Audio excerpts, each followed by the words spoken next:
Hey, let's test this. Today I show you how to send a GET request in Postman. If you are learning API testing, this is the first thing you need to know. A GET request is used to get data from a server. For example, you can request user data, products, or any public API. Let's do it step by step.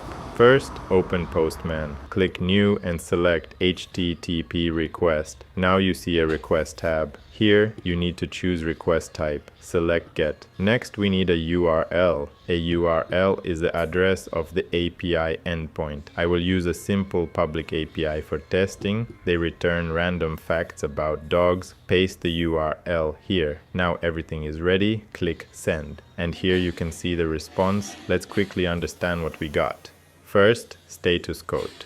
If you see 200, it means the request was successful. If it is 404, it means the resource was not found. Now look at the response body.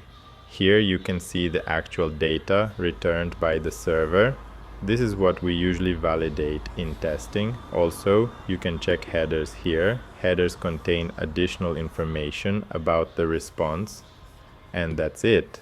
Now you know how to send a GET request in Postman and understand the response. In the next video, I will show you how to send a POST request.